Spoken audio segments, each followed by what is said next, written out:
And thank you for joining Lifetime's Adoption webinar tonight.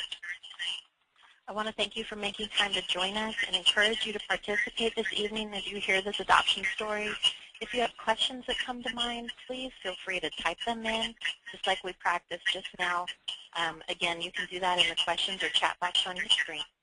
My name is Libby Murray, and I'm one of Lifetime's adoption coordinators. I also work a lot behind the scenes and keep in touch with a lot of the families who have since completed adoptions. And the reason I bring this up is because I've learned over the last, I would say several months especially, but I know that one of the #1 ways that hopeful adoptive parents are encouraged is by hearing the success stories and seeing the photos and learning of the updates of all the families that went before them who are now sitting at home just living the life that you are preparing to embrace in your adoption future. So I'm so glad that all of you could join us here tonight, not only for tips, but also to be part of an adoption community that, you know, it's going to be a support for you and a reinforcement that you're on the right track. If you keep doing what you can, you are going to realize your adoption dream. So I also want to welcome my co-host this evening, Kim King. She's another part of Lifetime's adoption coordinator team, and she works a lot with the families who are in the early stages of beginning their process with Lifetime. Kim, welcome. Thank you for joining us. Hey, Libby. Thank you for having us here, and we are so thankful that you all are joining us and that we have this time to come together as a community. I wanted to, if you are new to Lifetime, I wanted to be sure that you have ways you can reach out to us personally one-on-one. And, of course, you can call the regular office number, 530-432-7373. And just regular business hours are typically Monday through Friday, generally 8 to 5 Pacific time. So if you are in, say, Texas, then that's 10 to 7. If you're in, you know, Virginia or Florida, then that's going to be 11 to 8 your time. And you can read all about us online at the basic level, at least, at lifetimeadoption.com. Although if you've been with Lifetime long enough, you know we also have a significant online presence aside from our main website, lifetimeadoption.com. And if you are very new to Lifetime and you haven't yet filled out your application with us, then I encourage you to do so. It's easily found on the main website, and the shortcut is lifetimeadoption.com/apply. And another way that I just urge you to join us in community is on Facebook. I mean, Facebook has permeated just about every area of our lives, and we have so many wonderful ongoing conversations on Facebook. If you're not already with us there, feel free to go there at facebook.com/open.adoption. Now for questions, if you'd rather email, if it's not related to tonight's conversation, then I welcome you to email me directly, kim@lifetimeadoption.com. Or if you send an email to apply@lifetimeadoption.com, that's apply@lifetimeadoption.com, then we would be able to assign you to a coordinator to at least work with you at the preliminary exploration stage and make sure you get all your questions answered, and we'll walk you through all the steps. So again, the website is lifetimeadoption.com, and the office number is 530-432-7373. And the Facebook is facebook.com/open.adoption, or email apply@lifetimeadoption.com, or I'm happy to communicate with you one-on-one, kim@lifetimeadoption.com. So we'd like to welcome our guest speaker for this evening, someone who has been a significant voice in the adoption conversation, especially where open adoption, lifetime, and modern-day adoption are concerned. He's really been a champion out there in the internet netters. And we are excited to welcome Tim, adoptive father Tim, to the call tonight. Hello. Thank you for having me. Thank you. Now, Tim, tell us a little bit about your family, and then we'll just start from the beginning, and have you share with us about why adoption has become such a passion for you, share a little bit about your family with us. Sure, yeah, we've adopted twice, both as newborns through lifetime. And our little girl was born in 2007, March, and then our little boy was just born in October of 2012, so he's just now 8 months old, and giving us all giving our money's worth there. They're both awesome though, and we've had a great time with them, and we both have open adoptions with birth parents in both families, so it's been a really great experience, and Lifetime has done a great job helping us through both of them.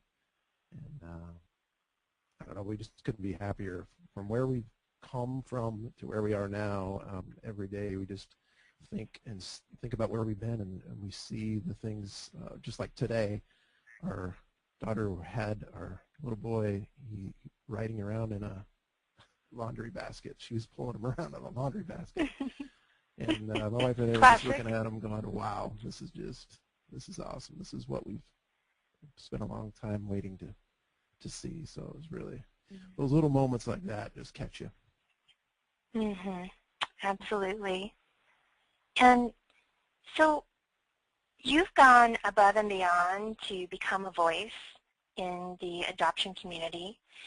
Share a little bit with me about what your passion is at this point, now Sure. basically being on the other side of the adoption, now that you have 2 successful adoptions under your belt.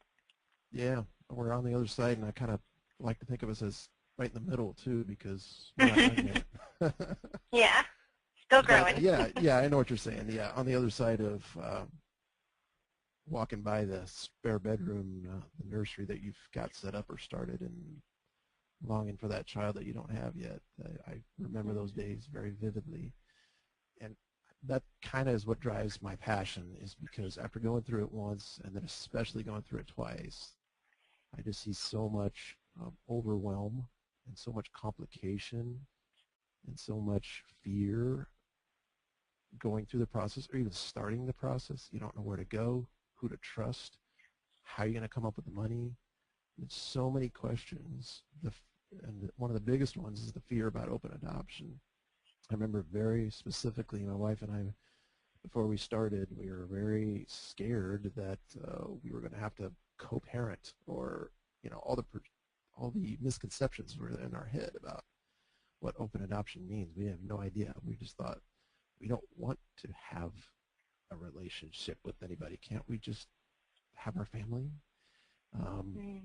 And Libby, I remember very specific conversations with Libby, and God bless her, she has a kind soul that helped us work through it, and she really did help us understand and realize what open adoption is, and help us to be a little more comfortable. I mean, it wasn't overnight, but it definitely helped us as we got through it. Now, on this side, we can't imagine not having an open adoption. Not that they're all perfect, but we long now for that ability to talk to birth parents, figure out what their history has been, what did they like, what was their favorite foods, what is their favorite colors, what health concerns should we expect. All those things are coming to play, especially now that our little girl's 6, and she's just asking more questions. And adoption is a conversation in our household, not every day, but a lot of the time. And so she has just questions about what her birth mom was like, or her birth father was like. So Kim, this is Libby, and I'm always so grateful that you like to give props in my name. But what do you tell people now when they have the same fears that you had about open adoption? How do you explain it? Well, I explain it as open adoption means you need to be open to a relationship, and that can mean anything from just having a couple phone calls to text messaging, which we're doing a lot more nowadays, to just sending letters and pictures. I mean, what we started off with was just being open to the idea that, okay, we put ourselves in a birth parent's shoes.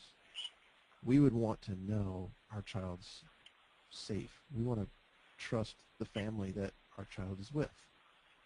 And to kind of mentally put ourselves in the birth parent's shoes, we realized, yeah, we would want that same thing. So how can we be open? Well, we'll be open with at least letters, pictures, photos, videos, however we can tell you that your child is safe in our home.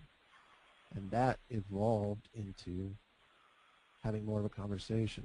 Open adoption is a really interesting concept. It's hard to fathom if you're not actually in it, but it's a lot like any relationship. It develops, and it definitely did with our birth parents. The more we talked to them, the more comfortable we were with, and the more open we were to share things back and forth. So open adoption really is, first and foremost, the adoptive families being open to the idea of having a relationship, even if it's just sending letters and photos back and forth. Tim, you mentioned that you guys are texting more so now. What's the typical text like? What, is it just out of the blue? Like, who initiates it? How does it work? Yeah, it's kind of interesting because it started right after we were matched, and it's continued on. And it doesn't really, it can be us that initiates it or the birth parents, but they, we probably don't go more than a week without texting back and forth. And it's just a kind of a, hey, how's things going? Or if we initiate it, we're more likely to send a picture, or I just recently sent a short video clip I sent over text to the birth father, which was really cool. But it's really just, hey, here's what Jax did today, and here's what he learned how to do today, or here this first time we saw him do this, or just little updates like that, and they just absolutely love hearing them. So, I mean, I've heard a common question from families who are really new to adoption and just even discovering that open adoption exists. And, the question is, well, don't you ever worry that it's going to make them change their mind? Yes, we definitely had that worry, and it's hard to shake that worry. And I don't think that's necessarily bad. I mean, you can have worries, and just the only thing really going to get past that is actually developing the relationship and realize that no, it's not going to happen. They just want to trust you, and they just want to trust that their child's in a good home and you're raising them the right way. Do you still have that worry because now you've been an adoptive dad for, let's see if I do my math right here, six years? Yeah. So does it eventually fade away as time goes on, that worry, or do you always have that?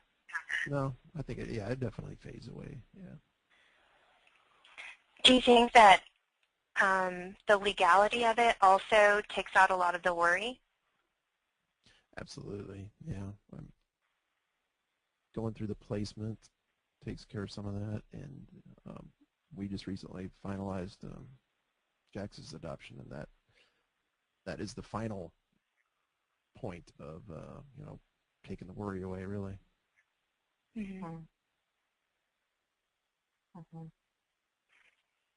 So I have pictures of your babies up on the screen, Tim. All right. There they are. Aw. It's about the same age. They were each about the same. No, she's a little older there.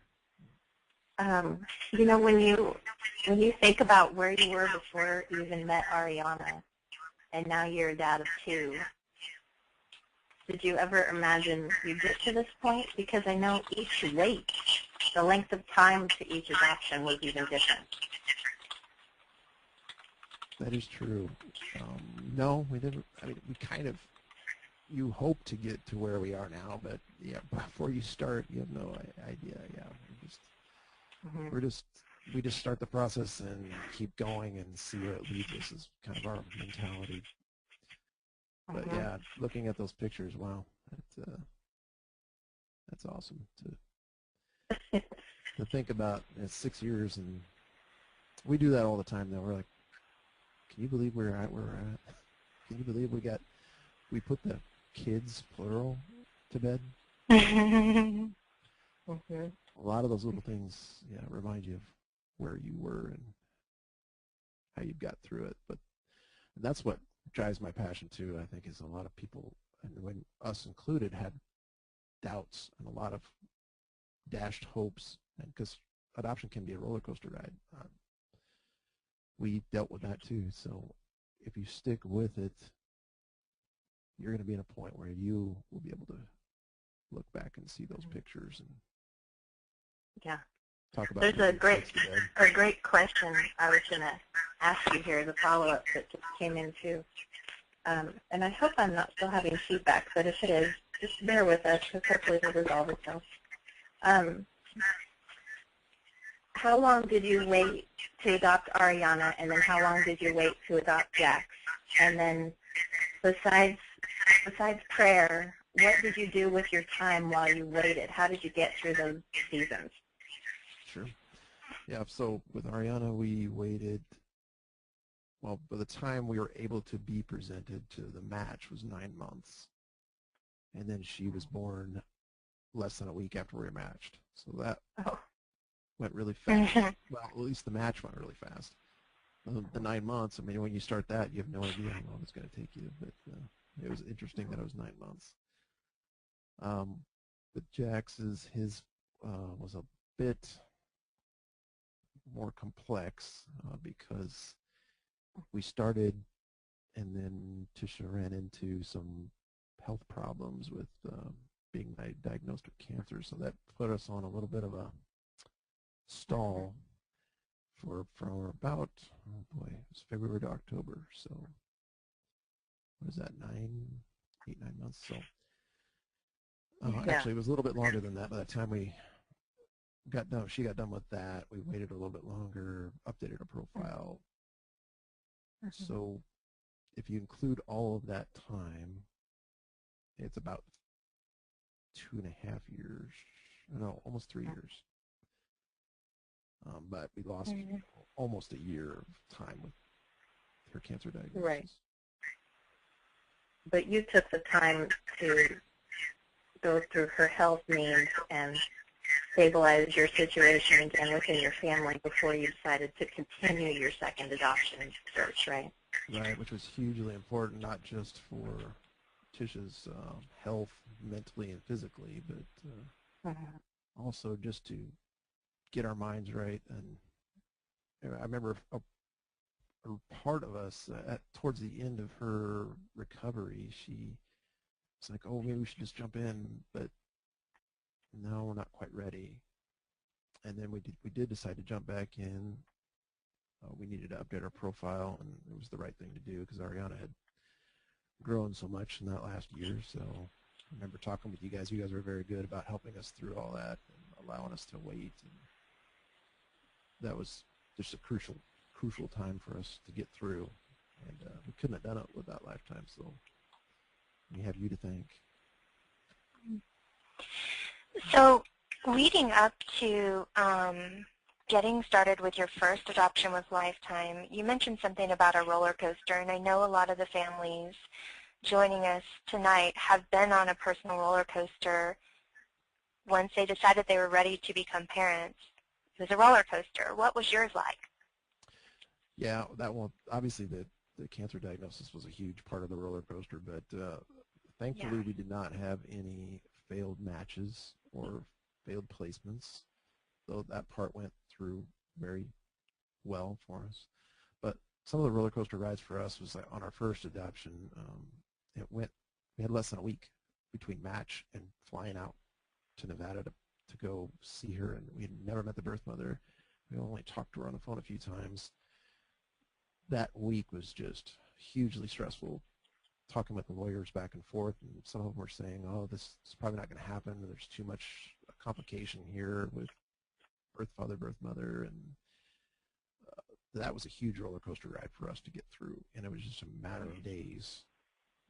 And yeah, so it was really compressed, almost like a drop in the lap where you just found out that morning and you need to be there by 5 p.m.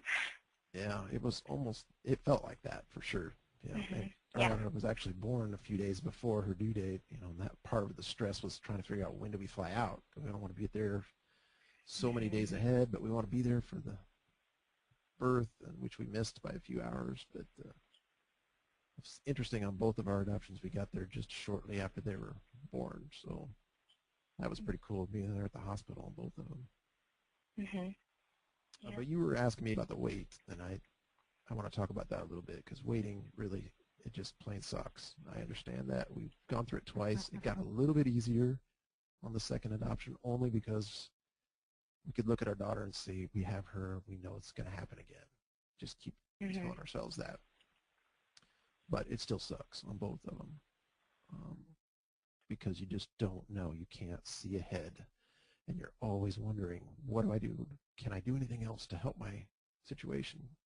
How am I going to find a birth parent faster? And is it going to be successful? Am I going to run into huge problems, health problems, emotional problems, psychological, all that stuff goes through your mind.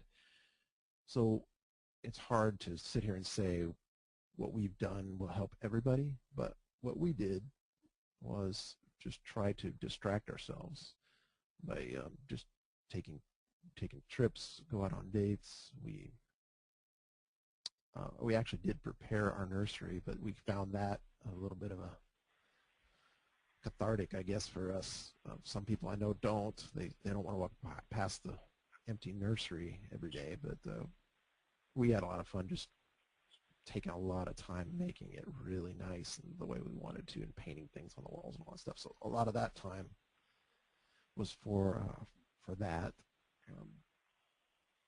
The biggest things that helped us, though, was talking through the process with other people that were going through a similar process. And we didn't have that as very much going with Ariana's adoption, but this one, with Facebook opening up the world to us, we have a lot of Facebook friends, and there's some closed Facebook groups that we got on that other people are sitting there waiting, or some of them have adopted already.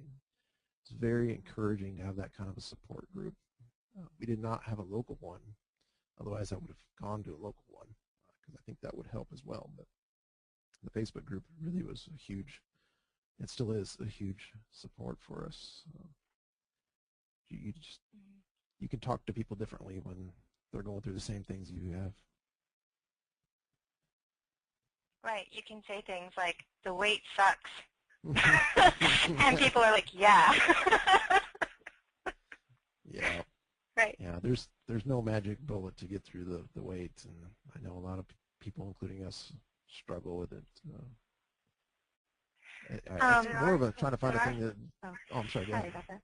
It's okay. I was going to say, because my experience online and also with other families has been that there's good groups and there's bad groups, and that it is important that even though, like you said, the wait is really hard, it's a challenge, but that you surround yourself with people that are constructive and as positive as possible, so that you don't wallow down this tunnel. Absolutely. I'm glad you said that. How do you discern those people? Well, for me, it's pretty easy, because, like you said, you want positive people. So if I get a lot of people that are just, I'm not saying you have to be totally positive and upbeat all the time, but if you're dragging other people down because you're down, that's a problem, and I can't be around those kind of people. I just want encouragement from others, and I want to provide encouragement to others. So if you have that kind of a relationship, you got a pretty good support group. Mm-hmm. So validating, but productive too, moving you forward. Yeah, absolutely. Yeah, I mean, encouragement is the name of the game, because we all need it, and we all want it, and if we provide each other encouragement, that helps us. Mm-hmm. We had a couple people chime in. Thank you for that, Tim. I think just that little plug helps them feel less alone, you know. You guys, I wanted to go and close a loop real quick. When I had asked about, did you ever worry that being open to open adoption meant the birth parents would be more likely to come back and change their mind. I think that's a concern most families have in the beginning until they learn that going through the legal process means that the birth parents can't any longer come back and change their mind. And just, sharing letters and photos or talking on the phone or any type of communication does not open yourself up to want a birth parent being able to revoke the adoption in any way, shape, or form. Yeah, I'm glad you said that. I probably wasn't that clear about that, but our worries did go away the more we talked to them and the more we felt we had.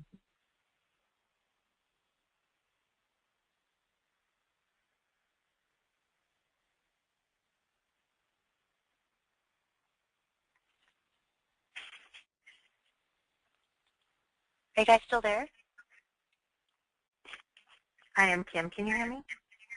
Okay, I think we lost Tim mid-sentence, so he'll probably call right back in. Okay. And I want to encourage all of these questions that are coming in tonight because I just love this participation. We really want to make this hour, something that taps in on what you're thinking about. So I'm so encouraged to see this. Am I back on? Oh, yes, here you are. Oh, sorry about that. I don't know what happened. So you were talking about, the more you got to know the birth parents, Yes. the less it felt like right. You were less worried about them changing their minds the more you got to know them. Yes, because as we developed a relationship, we actually went to visit them in person, but we had talked on the phone many, many times. For the more we developed the relationship, the more the trust built and the less the worry was. Until, by the time we got to placement, it was, there was not much worry. There was still in the back of your mind, but yeah, when those papers were signed and you're talking to the attorney and he said it's done and there's little that they could do to change their minds and revoke, that really gives you a sense of peace. And then obviously in Nebraska, where we are, we had to wait 6 months to finalize, but that there was never any worries during that time. It might be in the back of your mind, but like you said, the legalization of it after finalization puts all that to rest. And for those who are new and maybe aren't aware, I explain it as there are 3 basic time frames that you go through when you have your placement. One is if you're in an interstate adoption, how long do you have to wait until you can take your baby home? So that's usually about 2 weeks with an interstate adoption, and that doesn't usually have anything to do with finalizing or that the birth mom can or can't change her mind. It's just with an interstate adoption, you have to get clearance that you followed all the laws and your home study's up to date and all, and your attorney then says they've given you clearance to go ahead and travel with your child. So that's only with an interstate adoption, which most adoptions here are interstate. The next time frame is based on each state and each adoption scenario, how long do the birth parents have to change their mind? And I think most are less than 30 days. Some are like 10 days. Some are just a few days. And that's something that when you're matched and we refer you to an adoption attorney so you can bring them into the team so we can all work together and be aware of the current adoption laws and what applies to you, that attorney will then advise you on basically all the procedures and how much time the birth parents will have to be able to change their mind. And then the last time frame that affects you is finalization, and that doesn't mean the birth parents can come back and change their mind, just because you haven't finalized.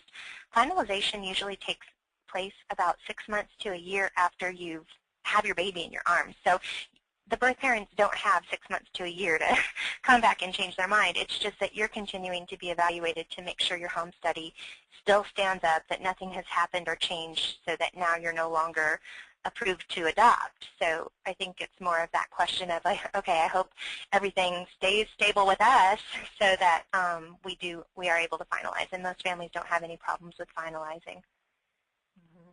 Exactly. So I hope that answers the questions I saw popping up here on the the chat. So. Sorry if that was confusing there.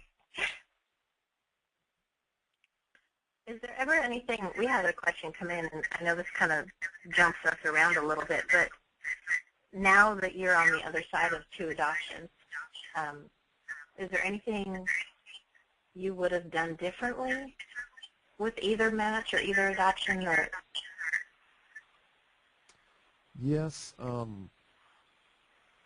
I think on the first one, we learned a lot from the first one to the second one. I think one of the things we learned was to document things, to write things down.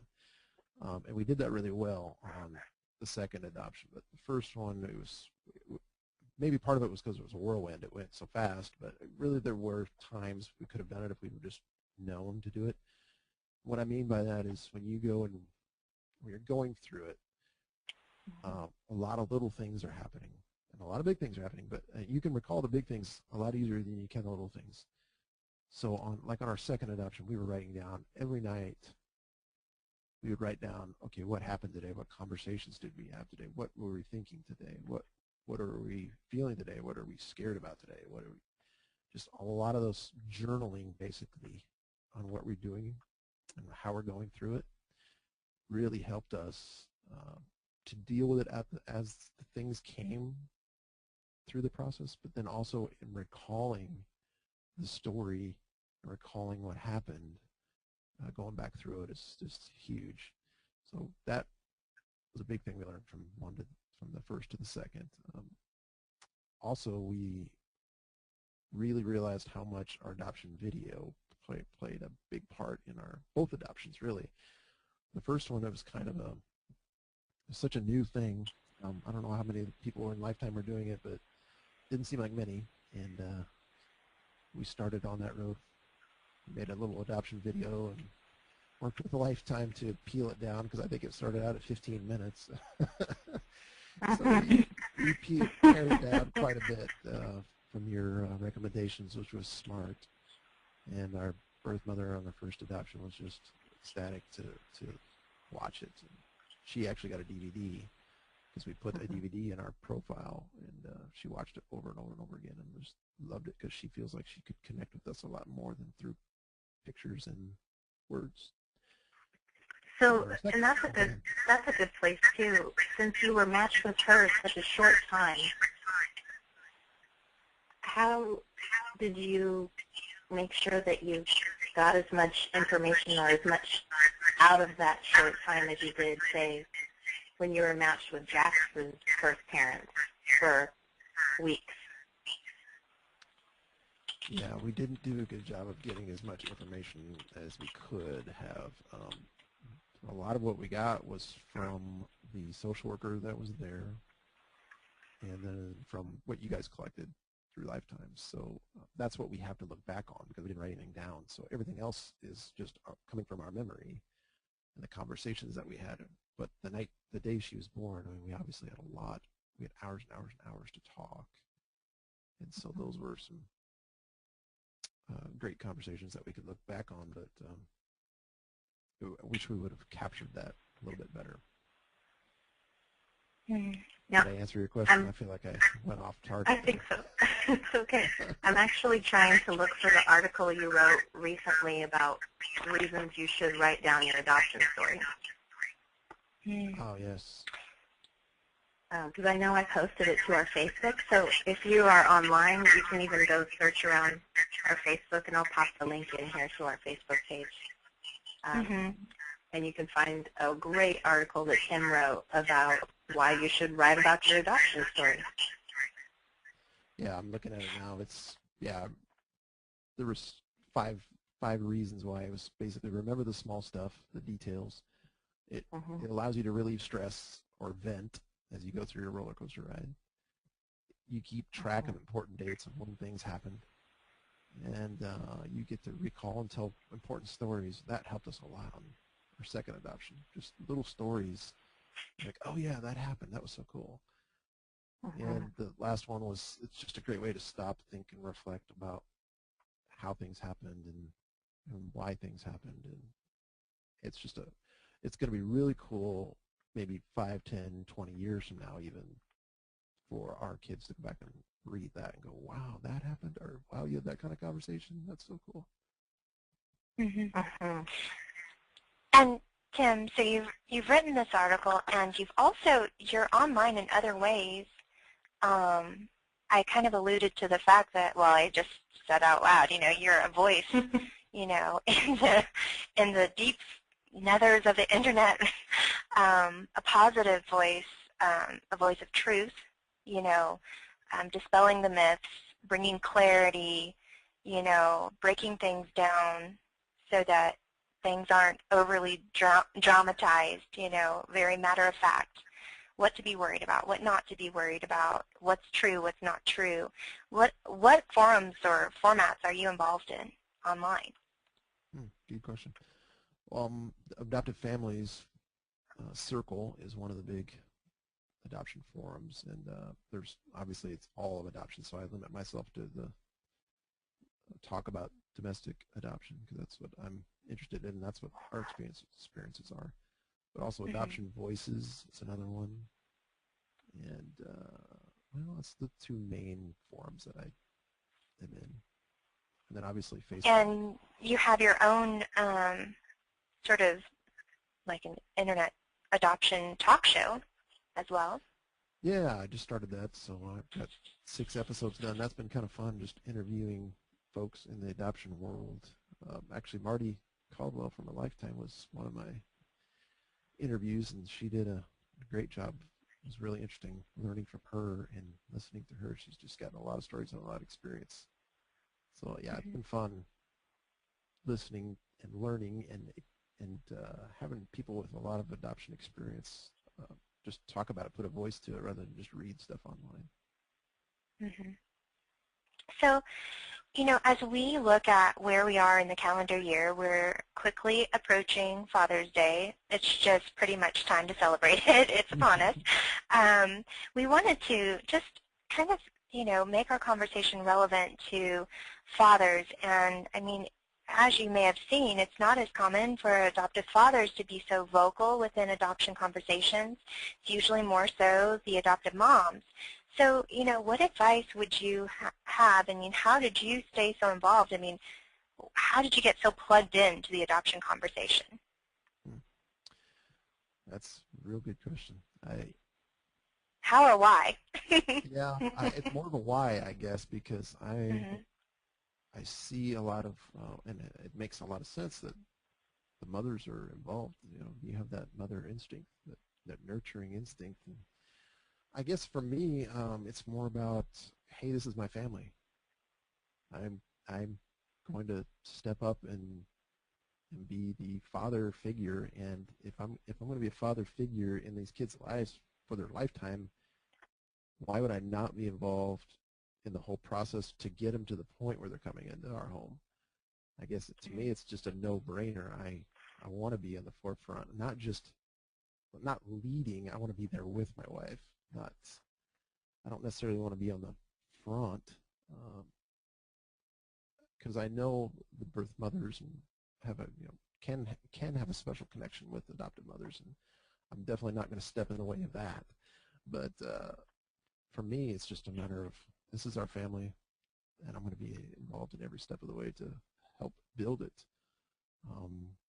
especially since all the infertility struggles and everything else we went through. I mean, my wife will have dealt with a lot of stuff, so I figured I need to be there and help her in any way I can. And I don't know if that explains it very well, but. And were you and Tisha, would you say that you were moving forward together side by side, or would you say one or the other was more the leader in the research or decision making? Yeah, when we first started in adoption, we were still going through infertility treatments, and adoption came across. I don't even know how I found or came across adoption. I can't recall that. I wish I would have wrote it down, but I came across adoption, and I brought it to Tisha, and I said, we should look into this. We should look into adoption. And she was not on board right away because she felt like it was giving up on having a biological child. And we wrestled with that for a little bit until I finally said, why can't we just do both? Which is not necessarily whatever the experts recommend, but we did start our adoption process, at least started the research and trying to figure out what we wanted in adoption while we're still going through infertility treatments. So I was on board first, she came on board shortly after, and I think through it all we we were together side by side through it. I think I did more of the research, though, to answer your question there, because I'm just a research hound, I guess.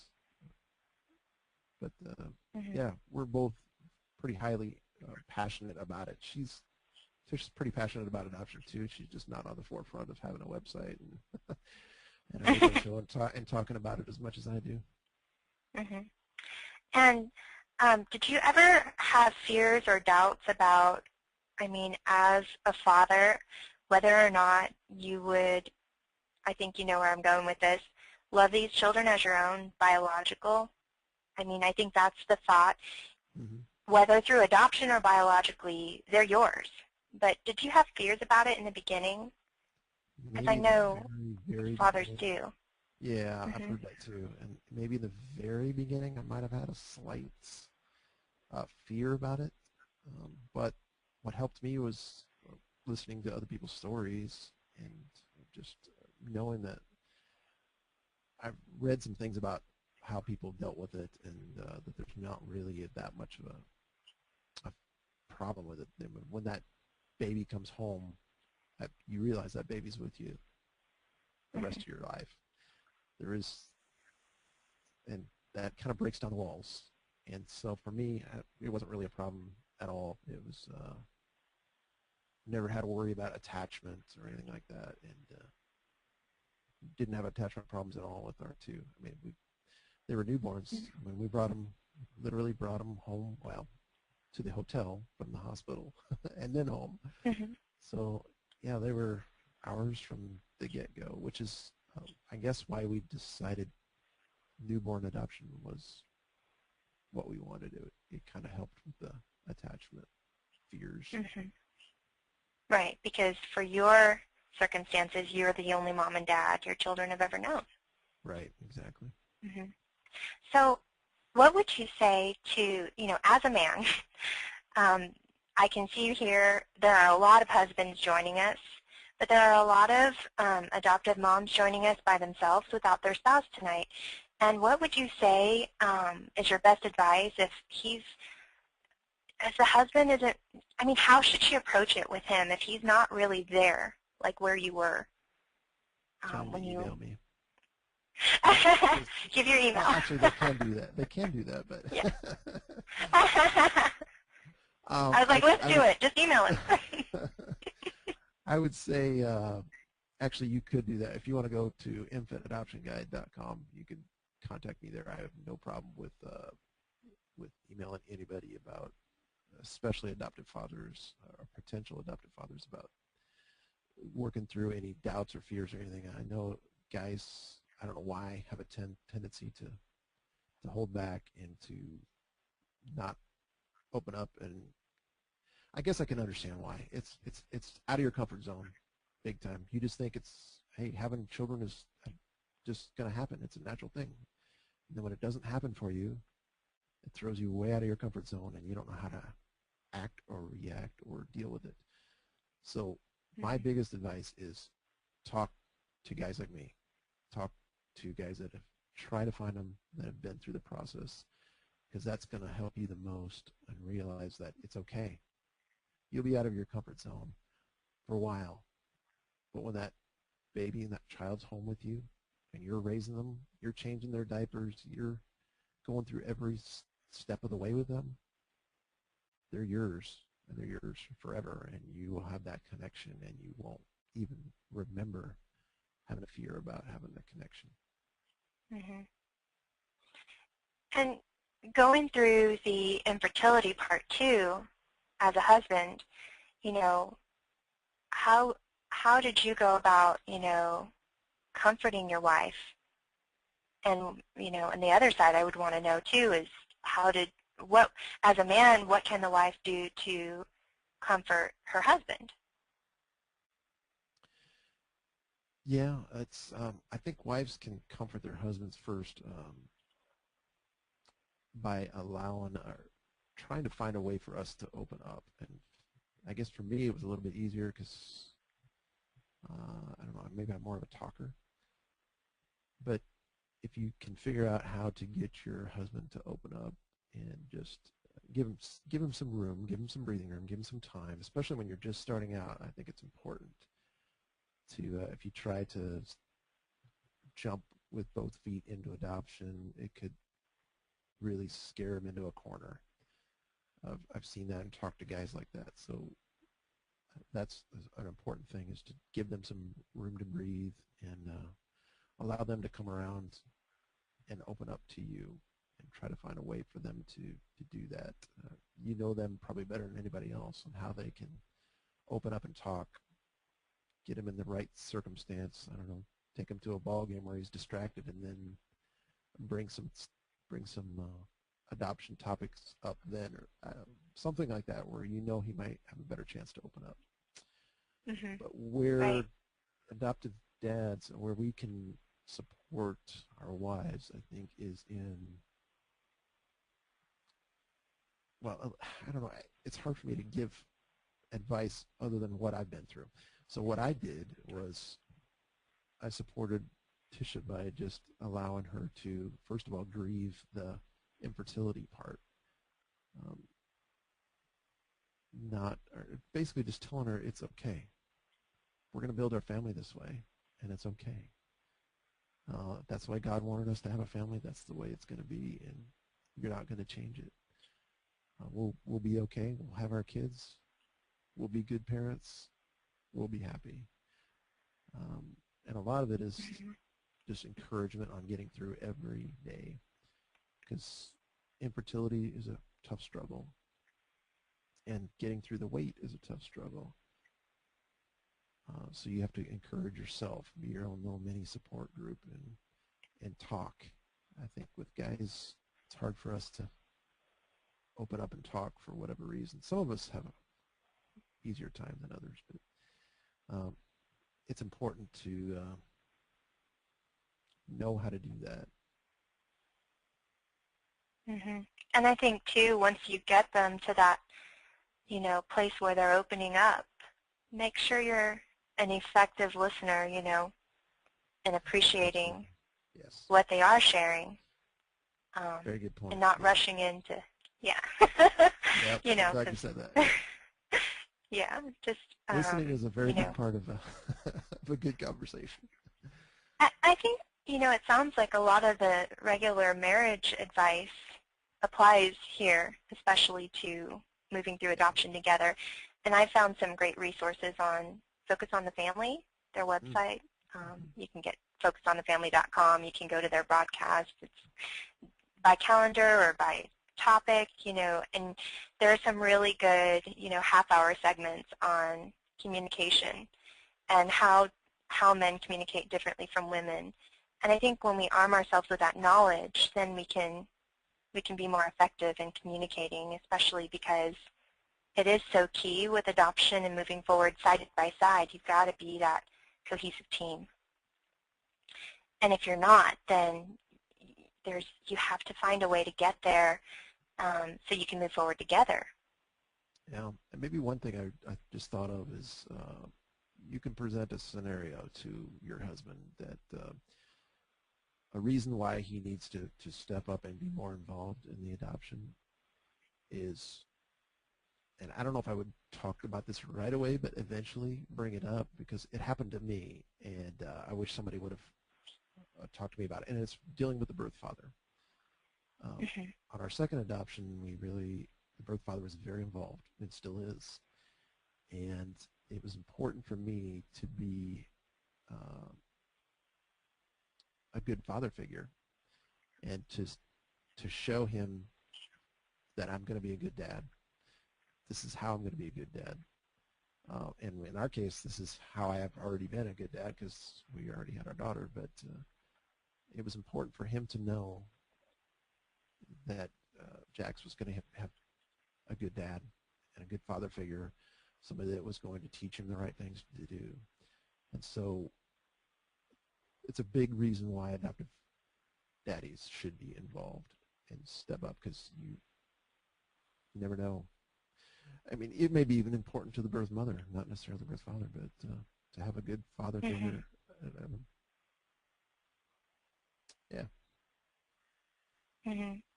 So, and Go Oh, go ahead. Sorry. Well, I was going to say, so what are some of the conversations that you had with Jax's birth father to where you started to see that it was important for him to know certain things about you and how you saw fatherhood?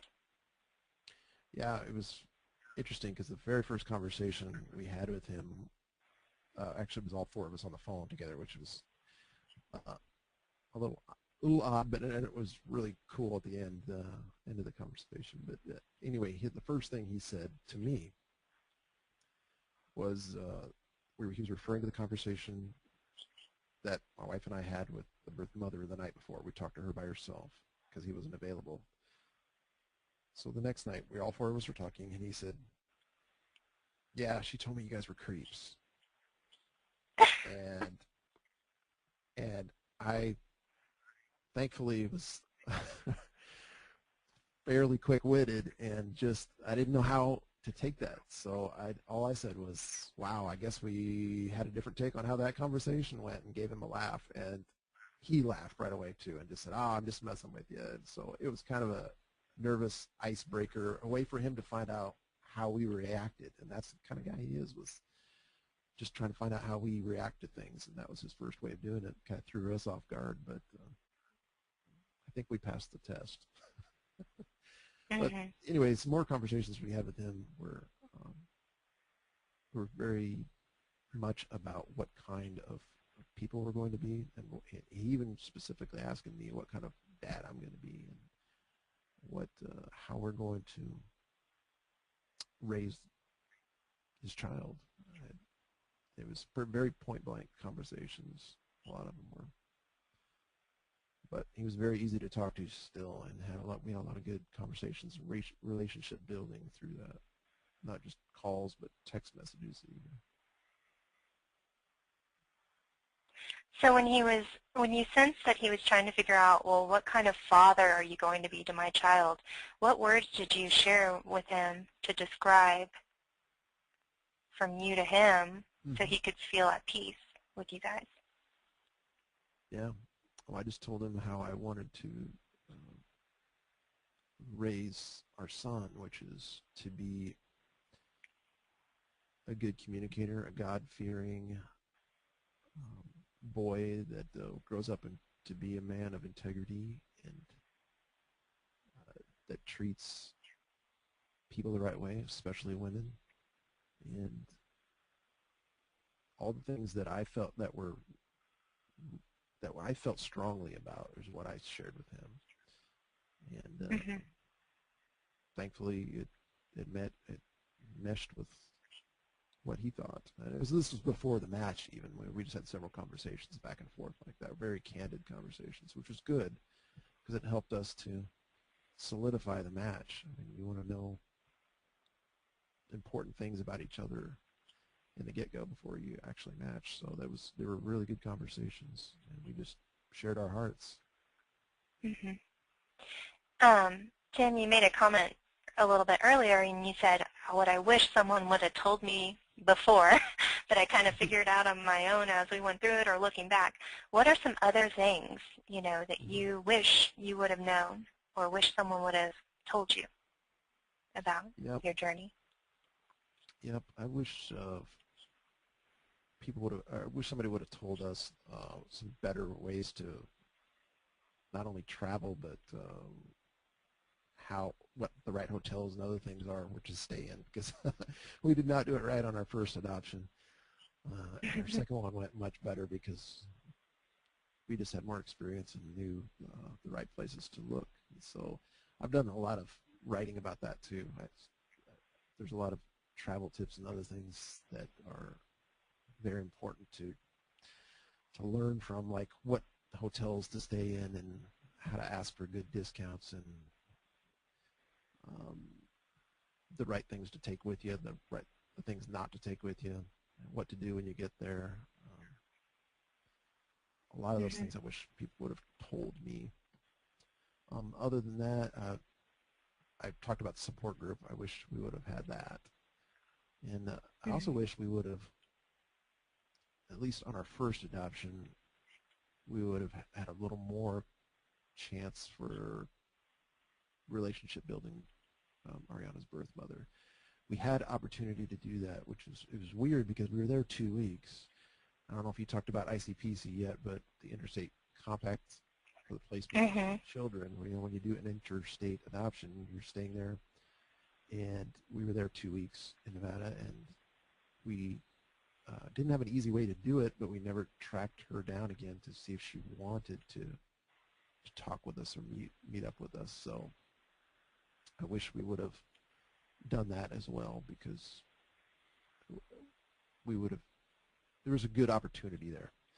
And we don't know if she really wanted to meet up with us or not, but we never really tried to track her down. Like be more assertive when you did have communication with her to say, hey, how can we reach you, Yes. How, like that, or what do you mean? Exactly, yeah, be assertive on, and just be open to her, allow her to decide if she's comfortable enough to want to meet with us. Just asking more questions and saying, hey, would you be comfortable with this, or how would you like to do this? Just those kinds of things, rather than, I think she may have done that if we would have given her an opportunity. Right. Right, so offering her opportunities to know you more, stay in touch in different ways, and see where she leads from there. Yep, absolutely. Yeah. So what other advice would, as we wrap up the last few minutes of tonight's webinar, and listeners, if you have any last questions for Tim, feel free to type those in, or comments. Feel free to type those in now. And Tim, what other advice would you have for parents tonight? Most of the parents attending, I would say, are going to be waiting. They are going to be going through a successful adoption. They might be just beginning, or they might already be home study ready and waiting to be chosen by a birth mom. What advice would you give?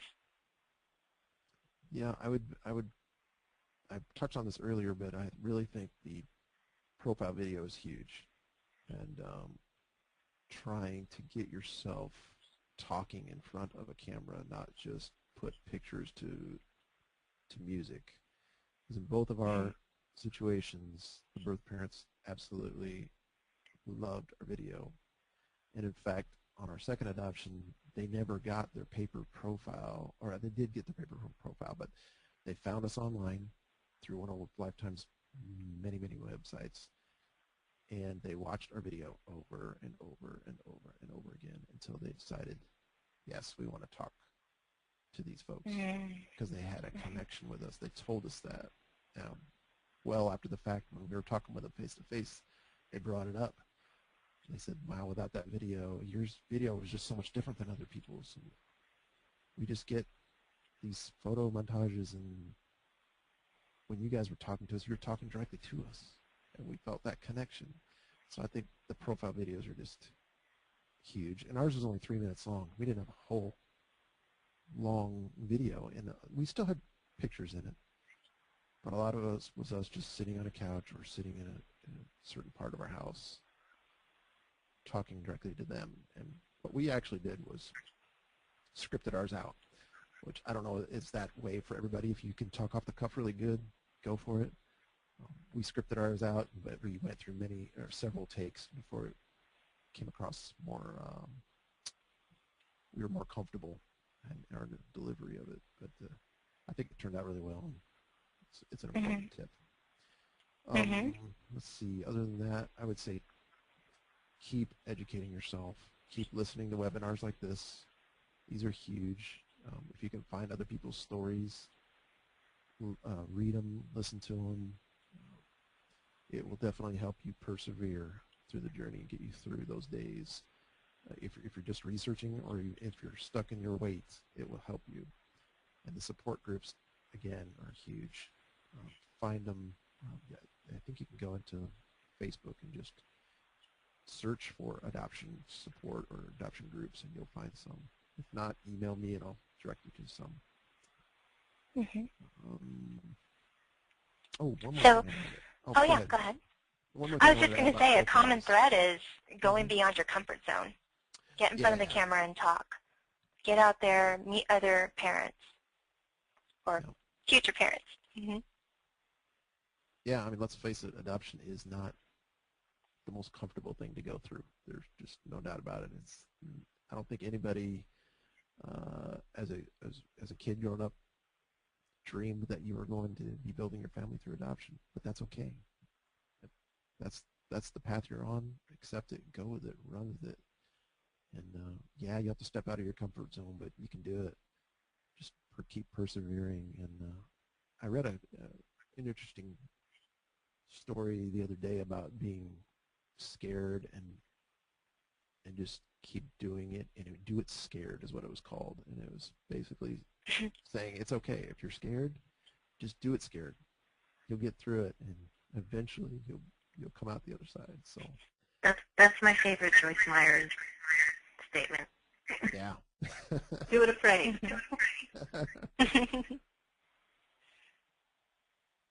I think, too, staying plugged into Scripture and prayer really helps take worry away, because you know there's no need. There's no need to worry. Just keep reminding yourself that, too. I mean, I know that helps me personally when challenges come up, not to worry. Obviously, you're not ignoring challenges, but you're not letting yourself give in to the worry. You're doing things anyway. You're coming up with plans anyway. You're staying in tune to God's plan for your family, and you have that faith, you know. So there really is no need to worry. I'm glad you brought that up, because that was an important part of both of our journeys, was prayer and keeping connected to God that way, and being specific in your prayer. I think for us was huge.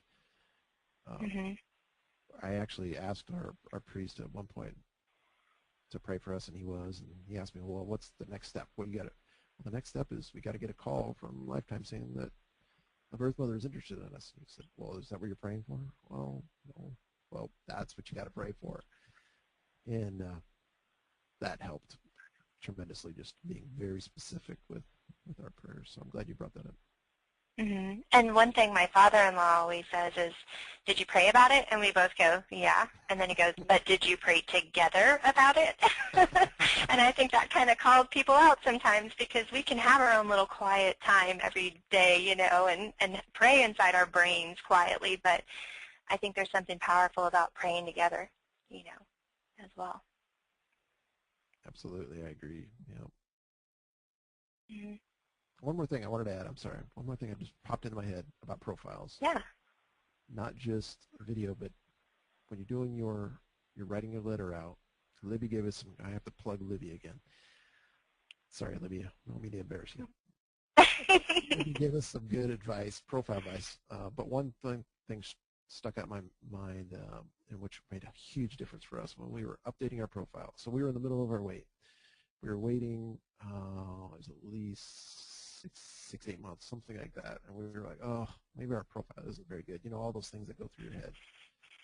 And Libby gave us some good advice to go back and look at our profile. And if we don't like it, rewrite it. And so we did that, and she gave us, as we were talking with her, she said, well, what are some unique parts about your life?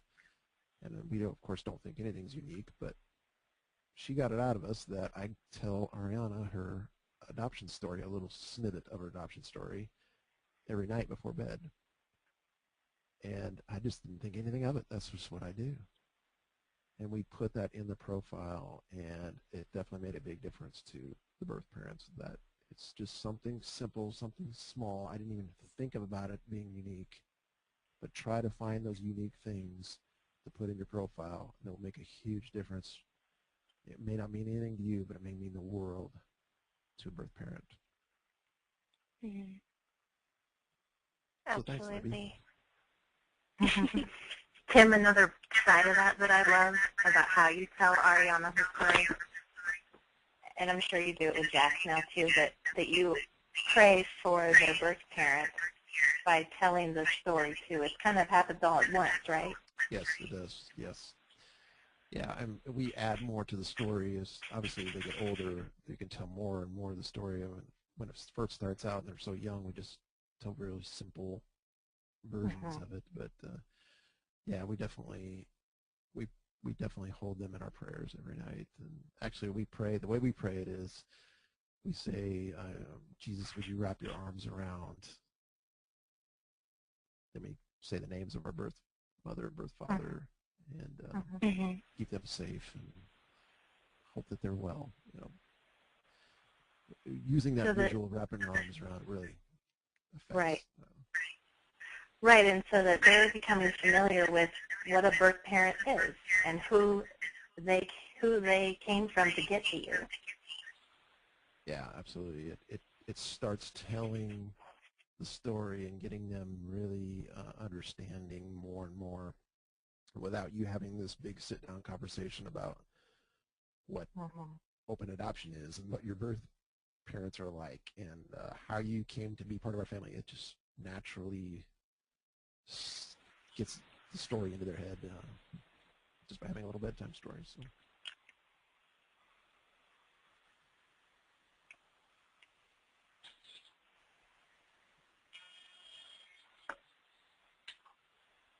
Sorry, I lost my little internet.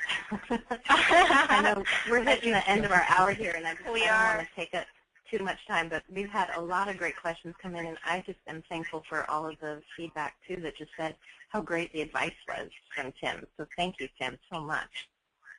My pleasure. I'm happy to help in any way. I know it's hard being on the other side, and like I said, we're still in the middle of it. We plan to adopt through Lifetime again. Probably after Jax is at least a year old, so probably this time next year. So we're definitely looking forward to doing it again. And so their story continues.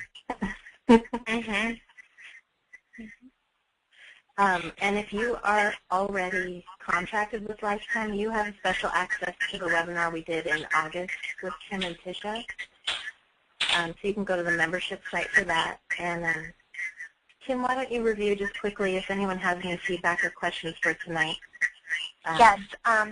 If you had follow-up questions about some of the logistical things or personal questions about your specific scenario, feel free to call us directly, 530-432-7373. Monday through Friday, 8 to 5 are regular operating hours. You can feel free to just say that you're new to Lifetime and you have some questions, and then we'll connect you with a coordinator who can get to know you better and point you in the right direction based on what you're sharing with her. And you can also email basic questions to apply@lifetimeadoption.com, apply@lifetimeadoption.com, and that way we can connect you with a coordinator again to work with you. You can email me specifically if you'd like, kim@lifetimeadoption.com. Join us on Facebook, facebook.com/open.adoption. Join us there, peruse, go back in the history, review all the comments and conversations, look at the photos. You know, there's just so much there, and I think that's a great start to feeling more encouraged as you go through and getting some good advice and connecting with other parents. And then, of course, our website, lifetimeadoption.com. Explore there, read through articles, listen to audio, and, you know, the application is there as well, lifetimeadoption.com/apply, APPLY. And so that way we can continue on with exploration and see if we could possibly personally help you with your adoption.